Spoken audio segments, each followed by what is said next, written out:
pudiesen existir o que pudiesen verificar entre estas relaciones jurídicas que pueden ser producto de los actos o de los hechos. Hay una gran distinción en la doctrina que dice que los bienes y las cosas no son lo mismo.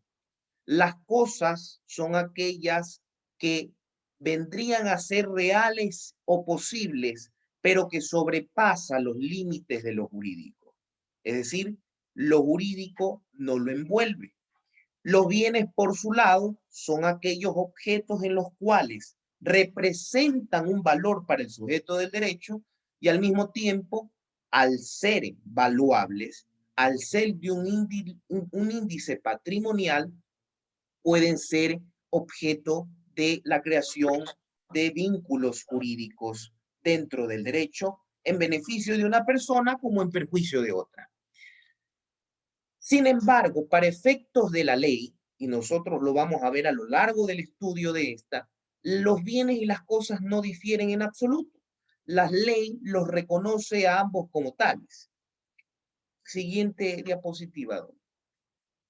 Y dentro de los bienes o de las cosas, para hablar propiamente bajo el sentido de la lectura del derecho positivo, nosotros tenemos una primera clasificación que la recoge nuestro Código Civil al inicio del segundo libro de los bienes y de los derechos reales.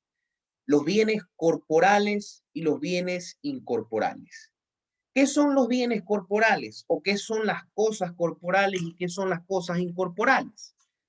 Las cosas corporales se van a entender en base a lo que prescribe el artículo 583 como aquellas cosas que pueden ser percibidas por los sentidos. Percibidas por los sentidos. La doctrina ingresa a ser más específica en esto. Aquellas cosas que pueden ser percibidas por los sentidos de forma natural, sin ayuda de algún objeto artificial.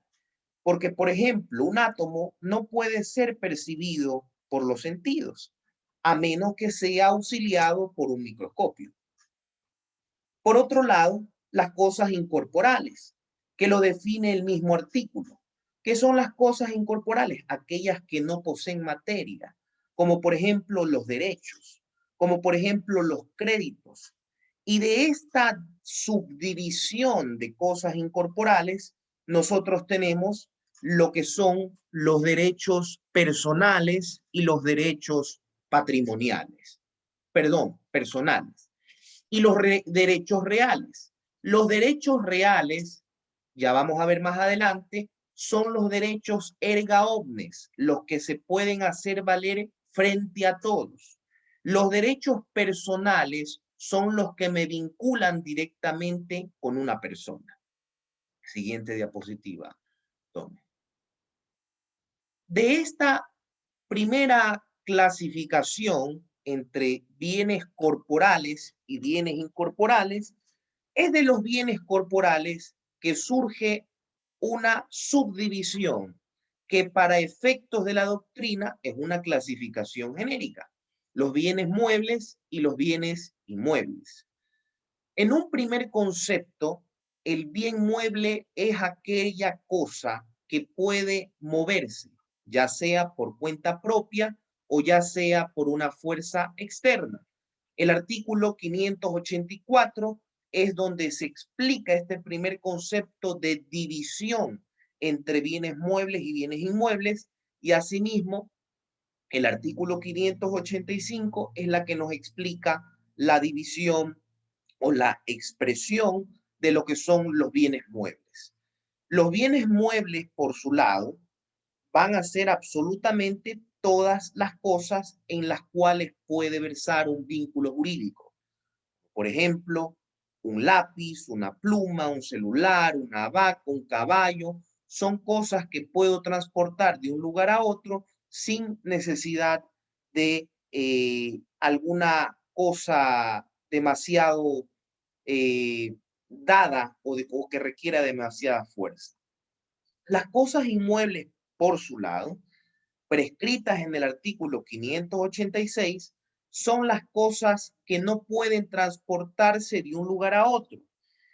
Por lo general, los bienes inmuebles poseen un mayor valor que los bienes muebles, por lo general.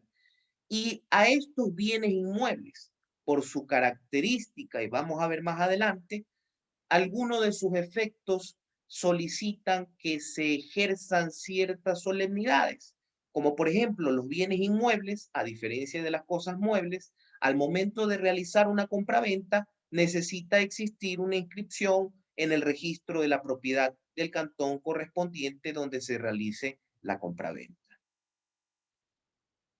Hay varios ejemplos que nos denota la ley respecto de los bienes muebles y son aquellos que diferencian a los bienes muebles de los bienes inmuebles. Existen, por lo tanto, bienes muebles bienes inmuebles por adherencia, como por ejemplo una planta. Una planta, si nosotros la podemos transportar de un lugar a otro, son bienes muebles. Pero sin embargo, si la planta está adherida al suelo, es un inmueble por adhesión, tal como lo prescribe el artículo 587. El artículo 588 de nuestro Código Civil indica a su vez que las cosas que están destinadas al uso, al cultivo, a la reparación de un inmueble serán reputadas como tales. Y al mismo tiempo, todo producto o toda cosa que produzca o accesoria a un bien inmueble será considerada como un bien mueble en efecto de constituir un derecho. Siguiente diapositiva. Existe otra división y es una división un tanto polémica, en palabras de Larrea Holguín, porque considera que la palabra fungible, prescrita y utilizada en la ley para referirse a esta clase de bienes no es adecuada. ¿Cuál es el concepto de lo fungible? El concepto de lo fungible no es otra cosa que aquello que puede desempeñar una función o cumplir un cometido. Las cosas fungibles y no fungibles las describe el artículo 593, que le voy a rogar de favor, Bresi, me ayude con la lectura de ese artículo 593 para poder diseccionarlo mejor. Las cosas muebles se dividen en fungibles y no fungibles. A las primeras pertenecen aquellas de que no pueden hacerse el uso conveniente a su naturaleza sin que se destruyan. Las especies monetarias, en cuanto parecen para que las empleen como tales, son cosas fungibles. Ya. Perfecto. Entonces, ¿qué nos dice la ley? Que existen este tipo de clasificación acorde a las cosas que, de acuerdo a su uso conveniente y por su naturaleza, al momento de usarse, se destruyen.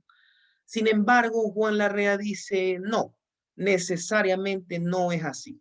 Lo fungible viene a ser el desempeño de una función. Y en un principio, bajo la doctrina, todas las cosas son fungibles porque todas las cosas pueden realizar el cumplimiento de una obligación o de una función genérica. Sin embargo, la fungibilidad de la que trata este artículo es lo consumible. Es decir, lo que ahí sí, al momento de utilizarse, vayan a hacerse destruidos. Lo no fungible, evidentemente, será lo no consumible. Otra división que nosotros tenemos en la clasificación del estudio de nuestro derecho civil son los bienes principales y los bienes accesorios. Y para entender de forma más sencilla esta subdivisión en bienes principales y bienes accesorios, hay que traer a colación una máxima que nos va a servir y nos va a ser de gran utilidad. Lo accesorio sigue la suerte de lo principal. Lo accesorio sigue la suerte de lo principal. Entonces, bajo esta frase, bajo este principio, nosotros podemos extraer que la cosa principal no es otra que aquella en la que se constituye un derecho, aquella que va a ser la base de la obligación, aquella que es la cabeza de la obligación. Por su parte, lo accesorio no es otra cosa que por su relación, por su conexión de forma natural, de forma civil, de forma humana, vaya por los efectos que recaigan sobre la principal, puedan extenderse o van a extenderse a lo accesorio. Entonces, los bienes principales y los bienes accesorios, a su vez, pueden ser bienes corporales y bienes incorporales. Porque, por ejemplo, un bien principal podría ser un árbol. Un bien accesorio podría ser los frutos de ese árbol, ¿ya? En las cosas incorporales, por ejemplo, si se está realizando o se está buscando por parte de un poseedor la prescripción adquisitiva del dominio, uno puede solicitar la acción reivindicatoria de la cosa. Y a favor de la acción reivindicatoria de la cosa, nosotros podemos solicitar una acción accesoria como aquella que sea por perjuicios en caso de que la hacienda vaya a tener algún daño o por el tema de los daños en caso de que no reciba frutos. Vamos con otra clasificación que son los bienes presentes y los bienes futuros. Los bienes presentes y los bienes futuros no necesariamente están prescritos en la ley de forma inmediata. Los bienes presentes y los bienes futuros se diferencian o se basan simplemente por la llamativa característica del tiempo. Porque sobre esos bienes y dependiendo del tiempo en el que se vayan a convencionar, se puede ejercer la debida vinculación de la relación jurídica. Doménica, ayúdame con la lectura del artículo 1752 para entender un poco más a qué hace referencia esto de los bienes futuros. Marcos, es que estoy compartiendo la pantalla, sí. Perdón, ¿quién más tiene el Código Civil abierto? María Paula, ayúdame con la lectura del artículo 1752. Bien. Artículo 1752. Venta de cosas futuras. La venta de cosas que no existen, pero se espera que existan, se entenderá hecha bajo la condición de existir, salvo que se exprese lo contrario, o que por naturaleza del contrato aparezca que se compró la suerte. Bien, entonces, como bien lo anotaba María Paula en la lectura del artículo 1752, una obligación puede versar sobre un bien futuro siempre y cuando se espere a que exista. Otra subdivisión que nosotros tenemos son la de los bienes comerciables y la de los bienes no comerciables. Los bienes comerciables van a llevar una característica, el de la licitud, y siempre y cuando sean lícitos podrán ser comerciables. Es decir, sobre estos bienes comerciales se pueden realizar las relaciones jurídicas entre las personas. Al mismo tiempo de estas surgirán derechos y obligaciones. Por lo contrario, dentro de los bienes no comerciales son aquellos que llevan una característica general de ilicitud, es decir, contrario a las normas. Y son aquellas que se encuentran fuera del comercio entre las personas y que no pueden ser objeto de relaciones jurídicas entre privados. Aquí surge, por ejemplo, la prohibición de la venta de órganos, la prohibición de las pintas de sangre, la prohibición de ventas de libros que no sean autorizadas por el Estado. Por ello, voy a solicitar de favor que Doménica Ulloa me ayude con la lectura del artículo 1482.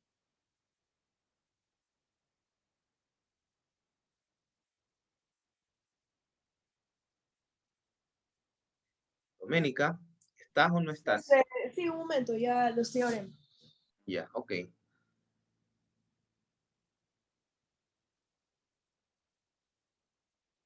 Todas las preguntas que vayan surgiendo a lo largo de la exposición, les voy a solicitar que las hagan a través del chat, cosa que si por cuestión del tiempo no puedo responderlas o no puedo responder todas, me comprometo firmemente a realizar un cuestionario y podérselos pasar a ustedes. Disculpe, ¿qué artículo? 1482.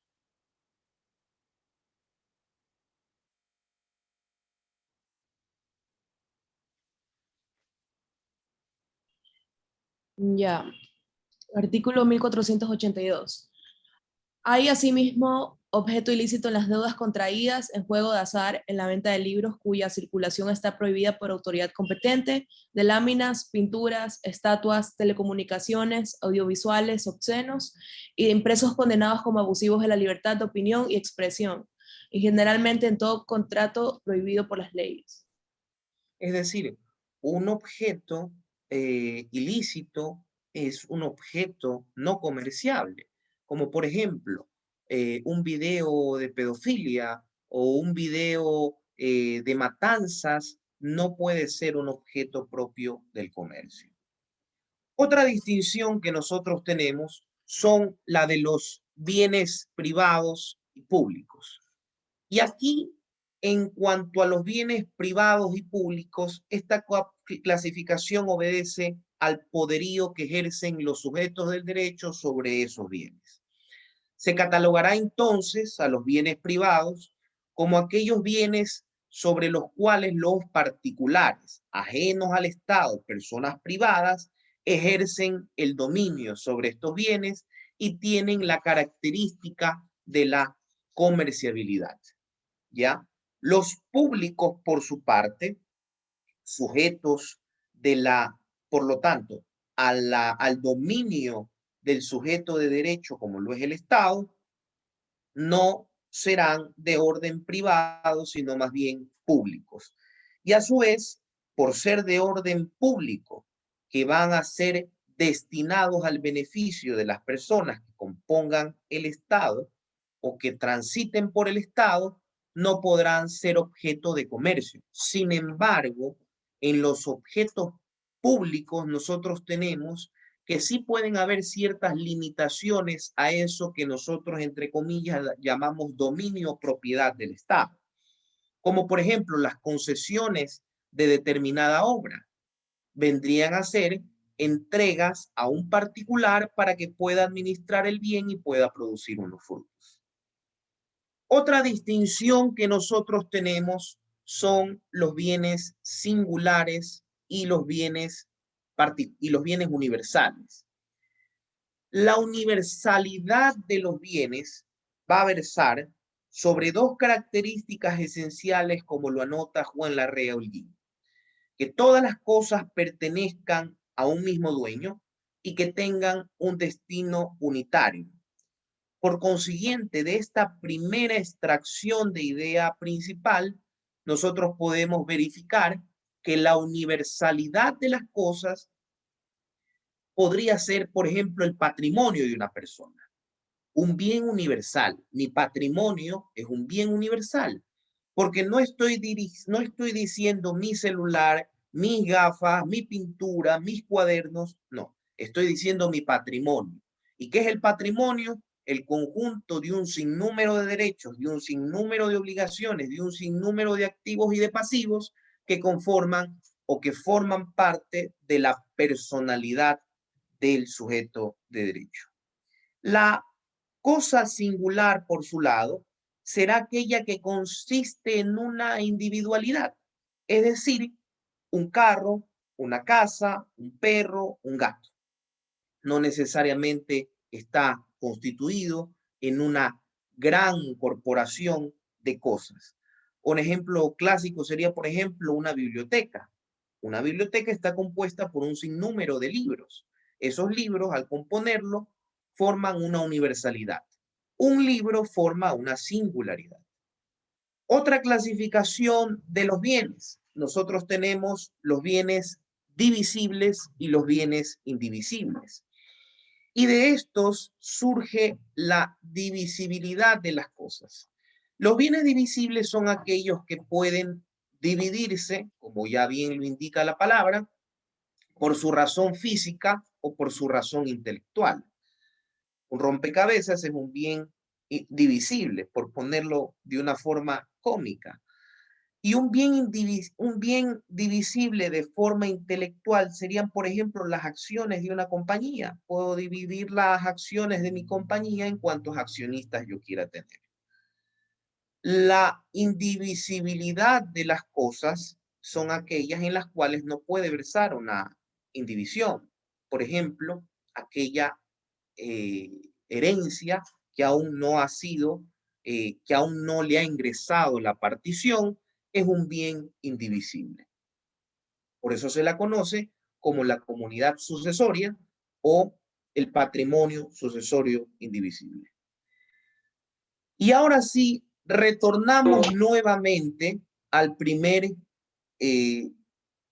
punto respecto de las cosas incorporales que nosotros verificábamos en una gran distinción según el artículo 594, que las cosas incorporales, al ser cosas que se caracterizan por no tener materia, se podrían decir, y yo las alineo al concepto de la intelectualidad, al concepto de la creación de obligaciones.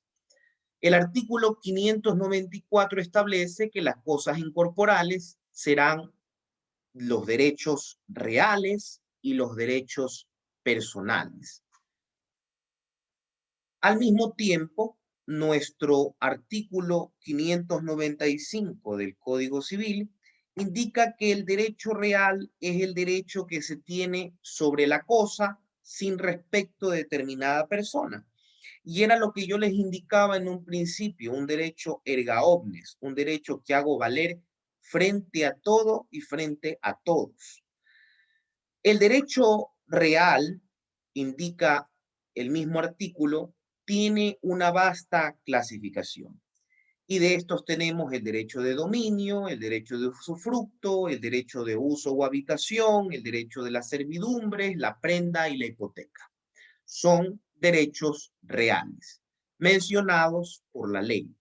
Y al mismo tiempo de estos derechos surgen las acciones reales que ustedes seguramente lo van a estudiar en el segundo parcial de esta materia.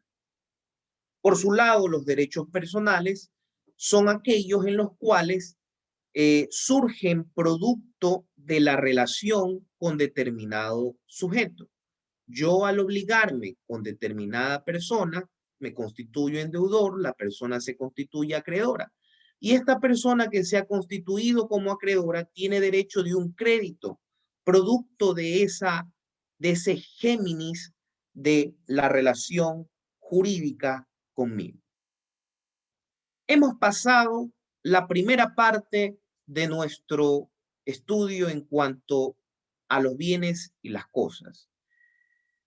Y ahora ingresa a verificar un tema que sí es de extenso análisis doctrinario, como lo es el derecho de dominio o el derecho de propiedad.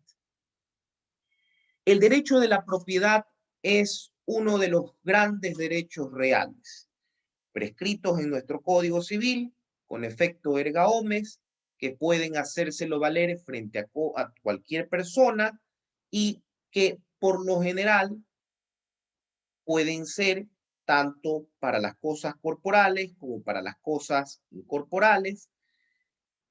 Este derecho de dominio se encuentra en su concepto en el artículo 599 del Código Civil, que le ruego por favor a Daniela, me refleja como Daniela, si tiene el código a la mano, me ayude con la lectura. Artículo 599. El dominio, que se llama también propiedad, es el derecho real en una cosa corporal, para gozar y disponer de ella, conforme a las disposiciones de las leyes y respetando el derecho ajeno, sea individual o social. La propiedad separada del goce de la cosa se llama mera o nuda propiedad. Vemos entonces que la propiedad lleva consigo derechos. Y vamos a ver más adelante cuáles son esas facultades que componen a la propiedad.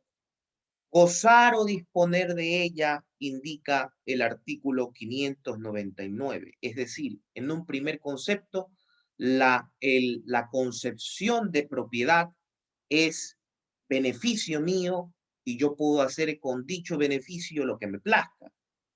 Vamos a ver probablemente en el estudio del cuarto libro el concepto que nos refieren maestros y doctrinarios respecto de que el patrimonio es la cosa de prenda general, es por la cual yo me puedo obligar.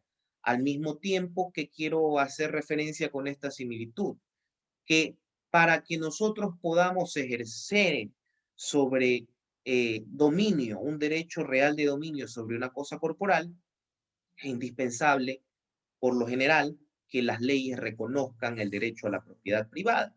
Sin reconocer ese derecho inmanente a la personalidad de la persona, el derecho de la propiedad, el derecho de un patrimonio, vagamente nosotros podríamos hablar de dominio por parte de las personas. El derecho de dominio tiene facultades. Facultades que en la antigua Roma dividía en tres grandes cosas. El derecho de dominio tiene las facultades del ius utendi, que es del derecho de uso, el ius abutendi, que no es otra cosa que el abuso de la cosa, y el ius fruendi, que es el de gozar los frutos de la cosa. Al mismo tiempo, quien es señor de la cosa, por ponerlo en palabras de romance poético, nosotros tenemos que la cosa podemos realizar facultades de disposición, como enajenación, como constitución de gravámenes, en fin. ¿Y qué es la enajenación? La enajenación no es otra cosa que un acto entre vivos por el cual el propietario de una cosa se desprende del derecho de dominio que ejerce sobre ella y al mismo tiempo se lo traspasa a favor de otra persona para que constituya un nuevo derecho real. Sin embargo, la propiedad, y bajo la lectura que nos dio Daniela, ya tienen unas primeras limitaciones. Esas limitaciones son las de que deben de respetar el derecho ajeno y al mismo tiempo que sigan las disposiciones que la ley indica.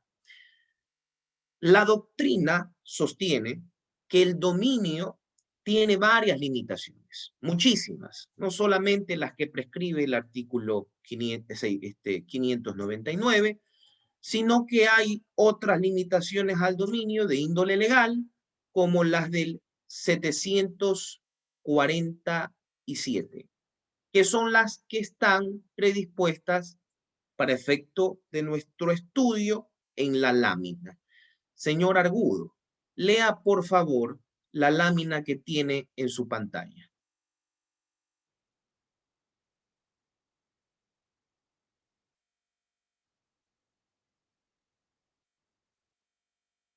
Antonio Argudo.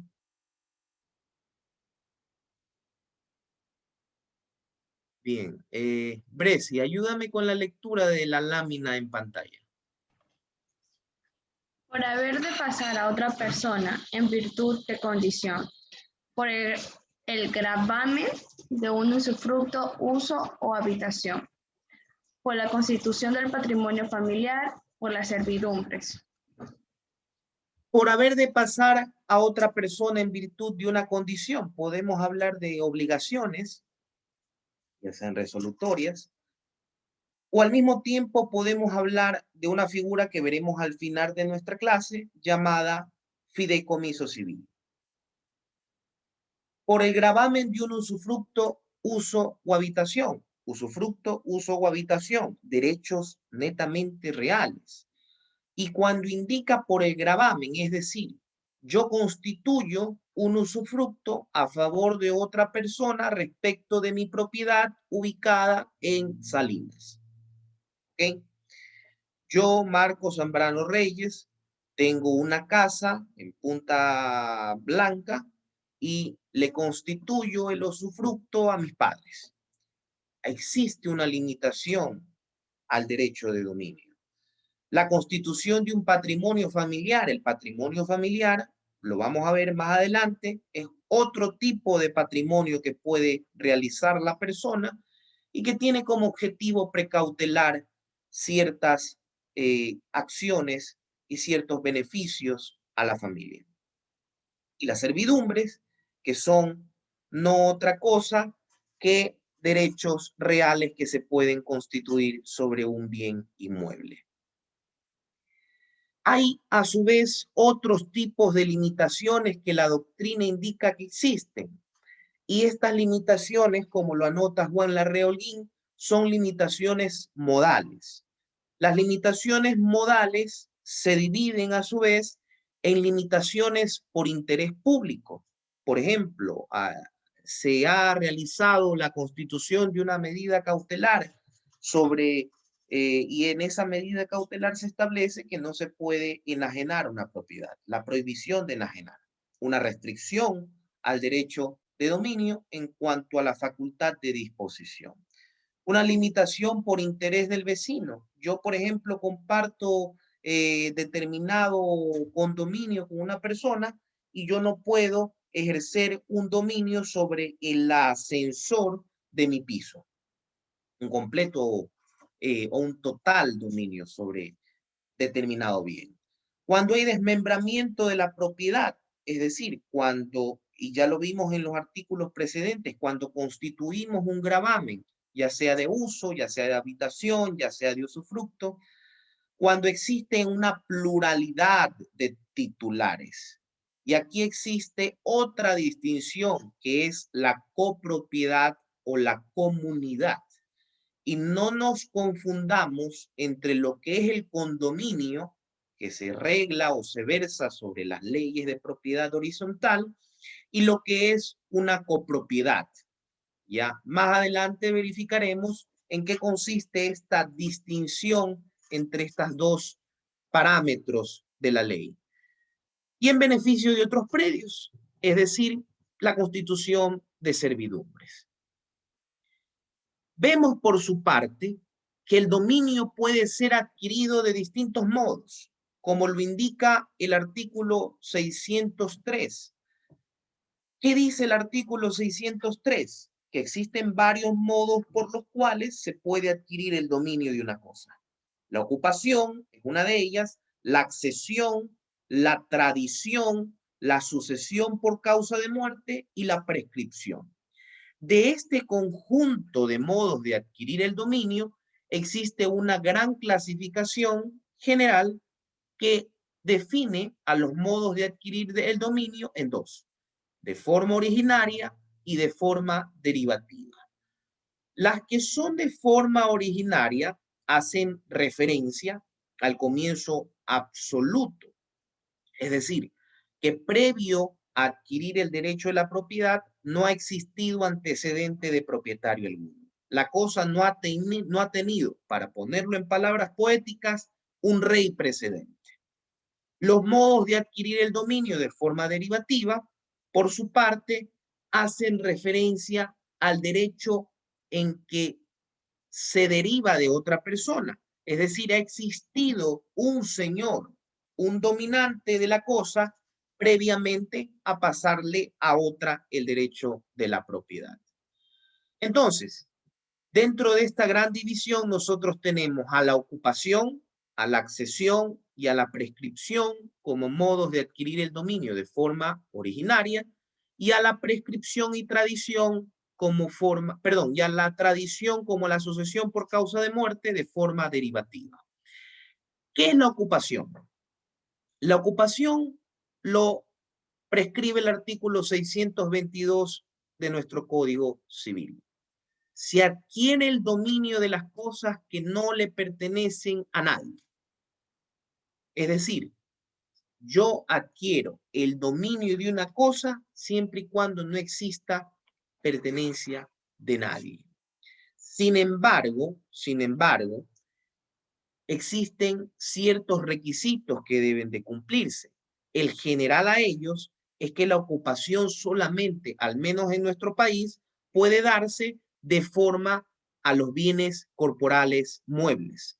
No se puede ganar los bienes inmuebles en virtud de las restricciones que impone el artículo 605, si mal no recuerdo, y 613, que indica que las cosas que no tienen dueño, el Estado de por sí ya se ha declarado dueño de todo inmueble que no le pertenece a nadie. Para que exista la ocupación deben de existir con él dos elementos esenciales, indispensables. El primero, un elemento de índole material, y el segundo, un elemento de índole intencional.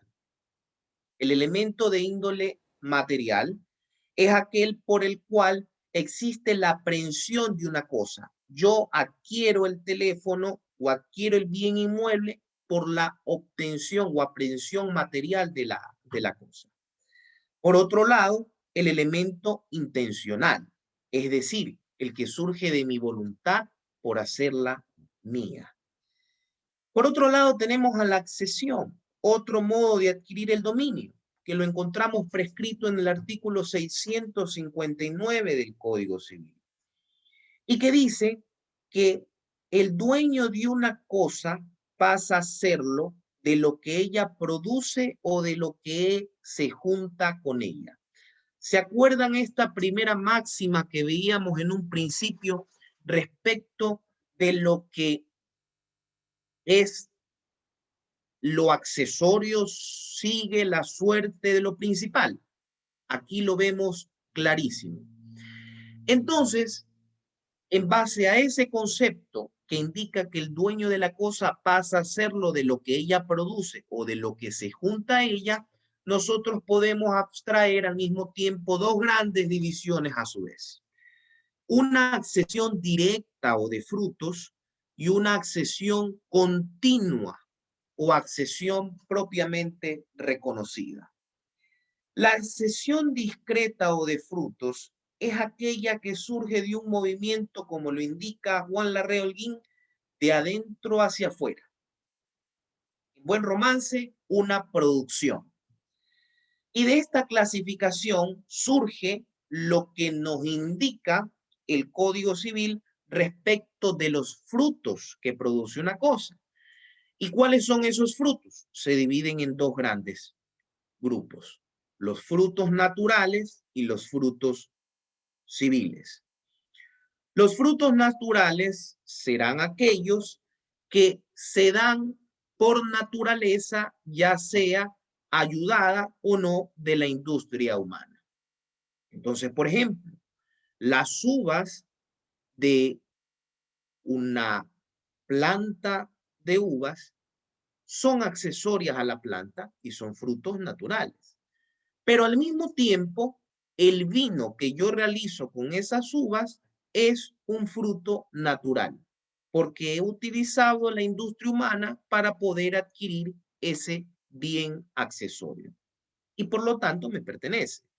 Y hay determinados artículos que diseccionan en qué partes pueden estar los bienes ajenos, pueden ser producto de dominio del dueño del matorral donde surgen los frutos. Por ejemplo, la ley, me parece, hace una ejemplificación que indica que si una persona ha hecho vino con uvas que no le pertenecen, el dueño podrá apropiarse del vino que ha realizado, pero siempre y cuando pague el precio por la hechura, es decir, por lo que invirtió esta persona para hacer los vinos. Y por su parte, los frutos civiles no son otra cosa que los indicados en el artículo 663. Es decir, los precios, las pensiones, los cánones de arriendo, los intereses de capitales exigibles, impuestos a fondo percibido, etcétera, etcétera, etcétera. De aquí surge entonces esto de que en una propiedad yo puedo constituir un contrato de comodato y percibir determinados beneficios de ese contrato, o un contrato de alquiler, y tantos ejemplos más que podemos ver en nuestro Código Civil. De estos frutos civiles nosotros tenemos al mismo tiempo, al igual que los frutos naturales, una distinción: serán pendientes cuando se deban y percibidos cuando se cobran. La accesión continua, por su lado, es aquella que viene de afuera hacia adentro, aquella en donde se unen dos cosas que previamente estaban separadas. La ley realiza un viacrucis prácticamente de lo que inmiscuye esta subdivisión de la accesión continua, que la Rea Holguín lo sintetiza, y al mismo tiempo, de referencia de unos apuntes recogidos del doctor Fabricio Peralta, un reconocido abogado en la ciudad de Guayaquil, ex docente de la Católica, singulariza la clasificación de esta accesión en las cosas que componen la accesión. Por ejemplo, de un inmueble a otro inmueble, nosotros tenemos lo que es un aluvión. Y el aluvión, en su concepto, lo podemos verificar en el artículo 665. En la avulsión, la mutación del alveo de un río o división de este en dos brazos que no vuelven a juntarse. Es decir, de un inmueble a otro inmueble. De otra clasificación, nosotros tenemos de un mueble a un inmueble, como por ejemplo la edificación, como por ejemplo la plantación, como por ejemplo la siembra. Y de un mueble a otro mueble, nosotros tenemos la adjunción, la especificación y la mezcla. Otro modo de adquirir el dominio es la tradición. Y la tradición es un modo de adquirir el dominio de forma derivativa. La tradición, por su parte, consiste en la entrega que el señor de la cosa le hace a otro, a su vez con la intención de transferir el dominio, y por su parte el receptor de este objeto, que se denomina adquiriente, tiene la intención de adquirirlo. Es un modo derivativo porque transfiere el derecho en la medida en que quien lo transfiere lo tiene, es decir, transfiere el dominio con todas sus cargas y todas sus limitaciones. La Rea Holguín sostiene que la tradición en su naturaleza jurídica es una convención y por tal un acuerdo de voluntades, ¿ya? Que al mismo tiempo los efectos de este acuerdo de voluntades es la constitución de derechos. ¿Cuándo puede existir tradición? Y solamente cuando exista un acto entre vivos, es decir, la compraventa, un mutuo, una donación, y al mismo tiempo estas pueden ser a título oneroso, a título gratuito, pueden ser a título singular y excepcionalmente a título universal, que es el caso en el que el heredero, una vez que se le ha deferido la herencia, enajena la cuota de la sucesión indivisa que le pertenece. Lo que sí es cierto es que no hay que confundir los términos de entrega con tradición. La tradición, la entrega, no es otra cosa que el traspaso material de una cosa de manos de una persona a otra. La tradición es un tanto subjetiva. Es la intención de transferir el dominio de una cosa a otra persona. Alessandri y Somarriba sostienen que la persona que se conoce como tradente, es decir, el que transfiere, debe de tener la capacidad de disposición y la capacidad de ejercicio. La capacidad de ejercicio que surge netamente de una capacidad absoluta. Por su parte, por parte del tradente, al mismo tiempo, deberá tener la facultad de poder de disponer por sí solo de la cosa que quiere transferir. Por su lado, el adquiriente, a diferencia del tradente, no es necesario que tenga la capacidad de ejercicio. Sostiene Somarriba, sostiene Alessandri, que indiscutiblemente con una capacidad de goce basta y sobra que el adquiriente pueda ser sujeto en una tradición. Somarriba sostiene todo lo contrario. Él dice que no, que el adquiriente, al igual que el tradente, debe tener una capacidad de ejercicio. Dentro de la tradición, y con esto culmino el tema de la tradición, nosotros vemos de forma más evidente el tema de esta dualidad que existe en las formas de adquirir el dominio, el tema del modo y el tema del título, para poder perfeccionar así el dominio sobre la cosa. Es por ello que la compraventa, en un contrato de compraventa, el modo será la tradición, indiscutiblemente, porque lleva la intención de transferir la cosa de mis manos a mano de otra persona. Y el título será el contrato de compraventa, que es un título traslaticio de dominio. Otro modo de adquirir el dominio de las cosas, y nosotros lo vamos a revisar con mayor profundidad en el tercer libro del Código Civil, es la sucesión por causa de muerte.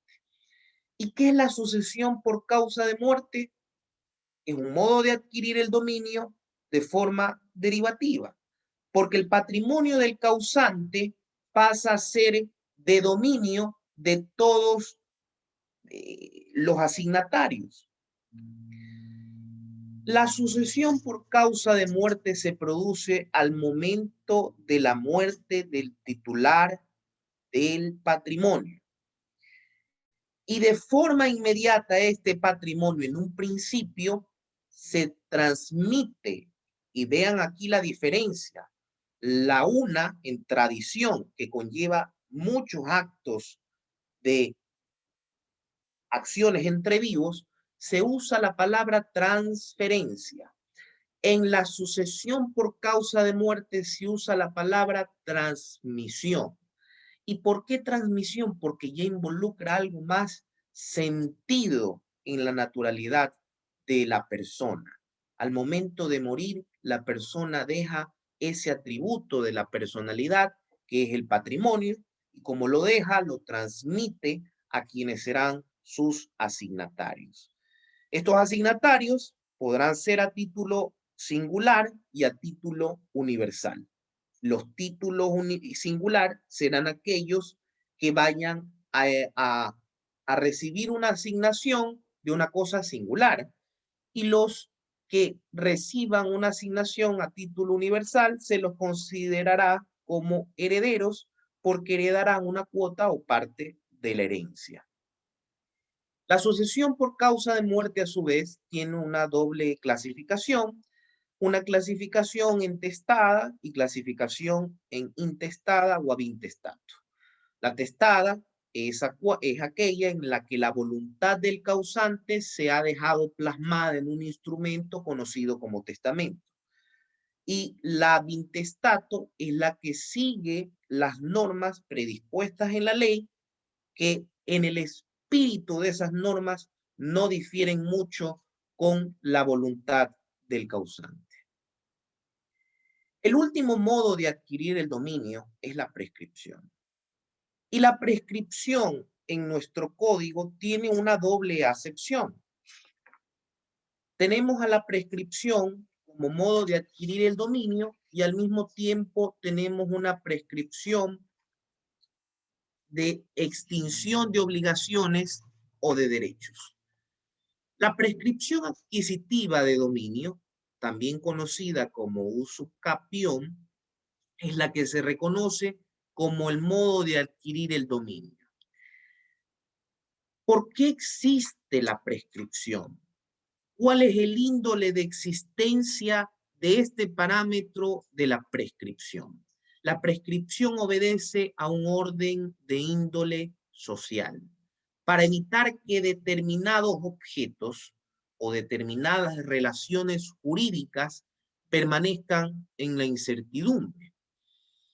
Así, nosotros podemos verificar cómo la prescripción adquisitiva de dominio se conceptúa en el artículo 2398. Se gana por prescripción el dominio de los bienes raíces o muebles, quiere decir que se puede adquirir el dominio de los bienes inmuebles y de los bienes muebles, que están en el comercio humano y que se han poseído con condiciones legales. ¿Cuáles son las reglas comunes que versan en cuanto a la prescripción? Sostiene la REA que son 3. Debe de ser alegada y no declarada de oficio, porque no puede ser declarada de oficio según el artículo 2393. Puede ser renunciada siempre y cuando haya sido completada. Y las formas de renuncia son expresa y tácita, 2394. Y sus reglas se aplican tanto para el sector público como para el sector privado, el artículo 2397. Peralta, quien mencioné de forma precedente, establece que la prescripción, extrayendo la idea del doctrinario Larrea, es un modo de adquirir el dominio originario porque se produce independientemente de cualquier relación de hecho o de derecho con el titular anterior. Y nosotros vamos a ver cómo se hace evidente esto en aquellos por los cuales ganan la prescripción adquisitiva de dominio. ¿Ya? Quienes conllevan una verdadera posesión y solamente ellos, es decir, aquellos que tienen el ánimo de señor y dueño sobre una cosa, pueden prescribir de forma adquisitiva. Y veo que Don me está, que corre como Rayo McQueen las diapositivas, y eso está muy bien porque me incentiva a apurarme con la ayudantía. ¿Qué es la posesión? La posesión es un concepto que goza de un estudio muy amplio y al mismo tiempo de vasta discusión doctrinaria. Hay quienes sostienen que la posesión es un derecho, otros sostienen que la posesión es un hecho, otros sostienen que la posesión está entre ambas. Sin embargo, para efectos de nuestra definición, la posesión es la suma de dos valores esenciales, que en algún momento me lo referenció en alguna clase un muy buen profesor, como lo fue Cristian Viteri, que decía que la posesión está compuesta por dos cosas. El corpus, es decir, la tenencia de la cosa, y el animus, que es decir, el ánimo de señor y dueño. Una definición que no dista mucho de la que predispuso el Digesto, libro que forma parte o que formaba parte del Corpus Juris Civile. ¿Qué decía el Digesto? Definía la posesión como la detentación de una cosa corporal con el ánimo de tenerla para sí. Vemos que con el paso del tiempo, nuestra ley no ha diferido de ese concepto y define al mismo tiempo la posesión como la tenencia de una cosa determinada con ánimo de señor o dueño. Existen estos dos elementos, el elemento material llamado corpus, el elemento subjetivo llamado animus. Y sea que el dueño o el que se dé por tal tenga la cosa por sí mismo. Ojo, puede existir una posesión por parte del propietario, efectivamente. Yo soy poseedor de este frasquito de alcohol que es de mi propiedad. O el que se tenga, o el que se da por tal tenga la cosa por sí mismo. Este cuadro no me pertenece, le pertenece al estudio donde trabajo. Pero sin embargo, yo me puedo dar por tal de la cosa y adquirirla por prescripción adquisitiva de dominio.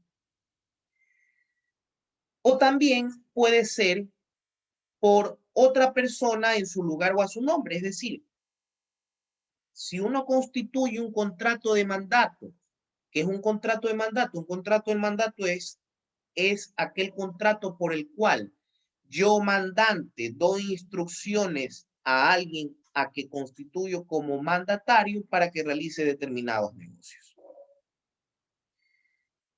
Para efectos de discernir todos estos criterios que existen en la doctrina y cerciorarnos específicamente en lo que prescribe el ordenamiento jurídico ecuatoriano, hay una resolución del año 2008 que indica que la posesión no es un derecho, sino es un hecho que genera derechos. Así lo establece la Corte Nacional de Justicia en una resolución del año, me parece que les dije 2008, es 2010. Alexandre y Somarriba, grandes doctrinarios, sostienen que solo la verdadera posesión, y es algo que yo previamente ya les había indicado, es en la que se ejerce el ánimo de señor y dueño, más el corpus, es decir, más la tenencia de la cosa, conduce a adquirir la propiedad por prescripción. De aquí tenemos en la posesión y nos podemos ir largo tiempo en desarrollar un tema que es bastante entramado en doctrina como en ley. Podemos ver que existen teorías objetivas, teorías subjetivas, pero es la subjetiva, la de Savigny, la que ha sido posesionada hasta el día de hoy. ¿Cuál es la teoría subjetiva? Es la que indica que más allá de la tenencia debe de existir el ánimo de ser señor o dueño de la cosa. Los tipos de posesión. ¿Cuáles son los tipos de posesión? Los tipos de posesión, nosotros tenemos una clasificación de los tipos de posesión. Tenemos una posesión regular e irregular.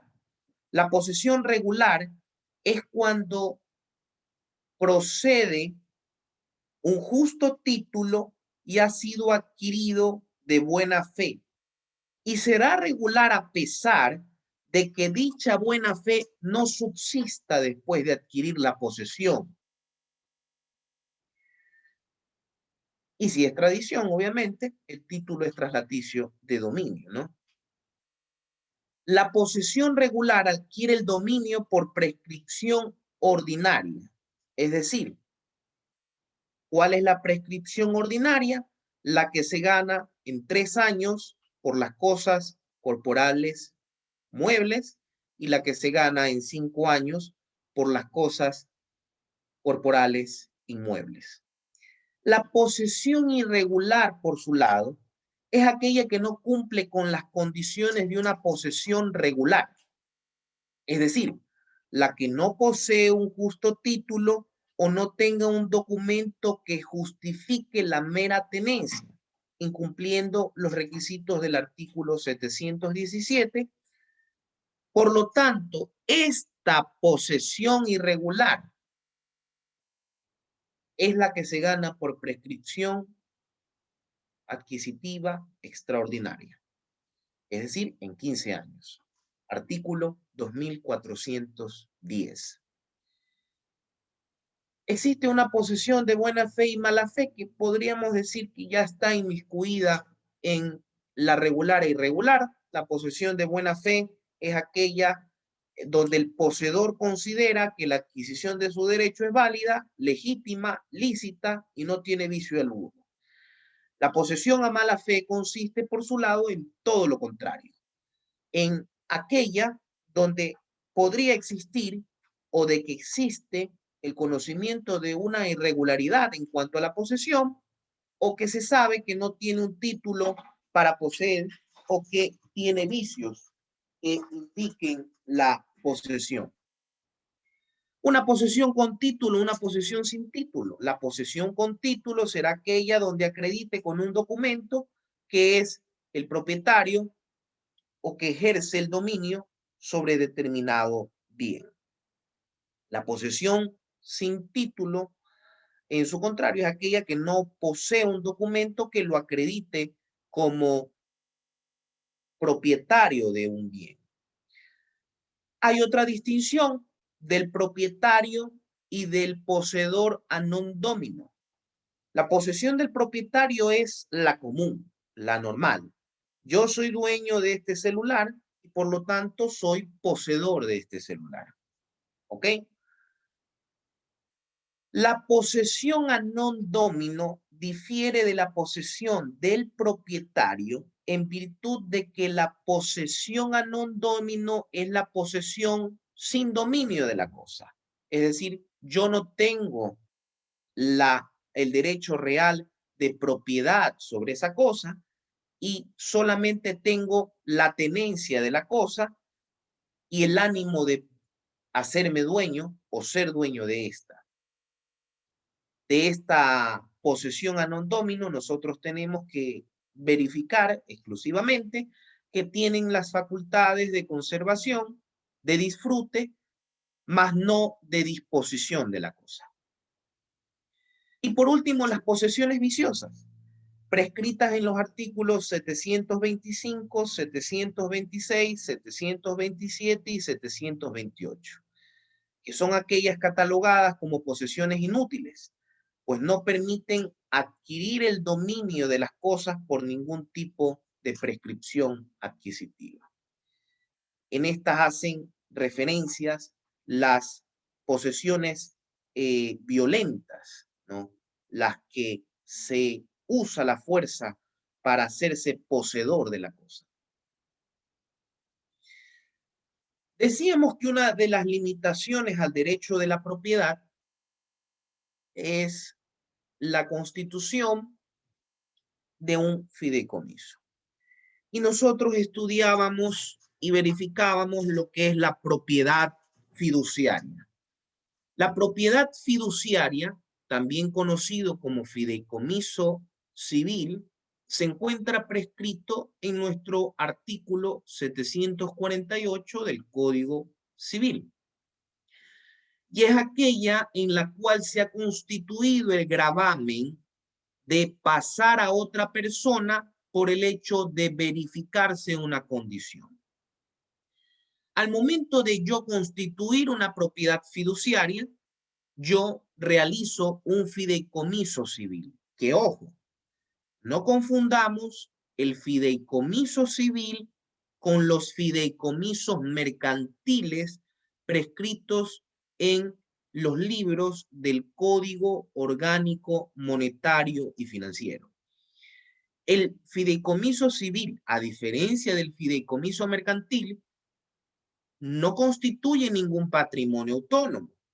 El fideicomiso civil, la propiedad pasa al patrimonio del fiduciario y habrá las veces de propietario hasta que no se haya cumplido la condición.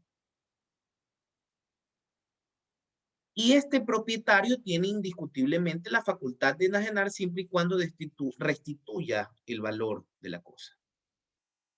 Los fideicomisos civiles solamente pueden realizarse por acto entre vivos, mediante escritura pública o por testamento.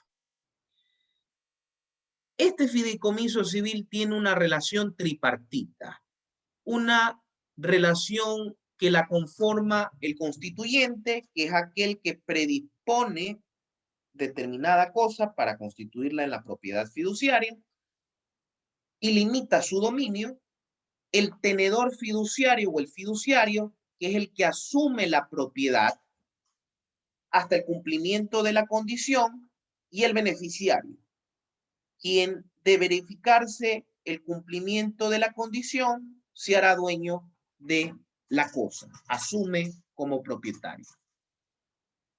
Y para efectos de culminación de nuestra ayudantía, que he tratado de ser lo más resumido posible por cuestión tiempo y en virtud de que podamos concebir un concepto de esta hermosa materia de los bienes y de los derechos reales, vamos a ver por último las distinciones entre la propiedad horizontal y la comunidad de los bienes proindivisos. La propiedad horizontal es una institución jurídica y esto tenemos que tenerlo como primer concepto. No necesariamente es un bien inmueble, es un conjunto de enunciados normativos que disgrega en partes un bien total. Tiene un objeto económico, indiscutiblemente. Cada una de esas partes que se han disgregado poco a poco tendrá un propietario. Ese propietario ejercerá indiscutiblemente el derecho real de dominio y usufructo, y lo ejerce de manera exclusiva y privada. Sin embargo, dentro de la propiedad horizontal, al mismo tiempo comparte con otros de manera colectiva el derecho de dominio sobre las áreas comunes del bien total con los demás copropietarios, por así decirlo. De este concepto de propiedad horizontal, nosotros tenemos una división. La propiedad exclusiva, que es la que hemos hablado, la que me pertenece a mí, donde yo ejerzo las facultades de señorío, ¿ya? Las facultades de reinante de la cosa, las facultades de propietario de la cosa. Puede ser el departamento, la vivienda, la cocina de mi departamento, en fin. Sin embargo, otra que es el condominio, que ya es limitado por la declaración o la suscripción que han hecho los que se han decidido constituir en propiedad horizontal. La comunidad proindiviso, por lo contrario, es distinta. Es una comunidad de bienes. Es donde el ejercicio del derecho real de dominio de la propiedad versa de varios sujetos sobre una misma cosa. Y ninguno es propietario absoluto del bien. Comparte su propiedad con demás copropietarios. En este caso, el ejemplo clásico de una comunidad proindiviso sería la sucesión que no ha entrado a partición. ¿Y qué es la partición? La partición no es otra cosa que aquel mecanismo que la ley ha recogido con el objetivo de permitir que el sujeto de derecho que no quiere mantenerse en la indivisión pueda reclamar su parte, ¿ya? Y dejar de ser copropietario de una masa.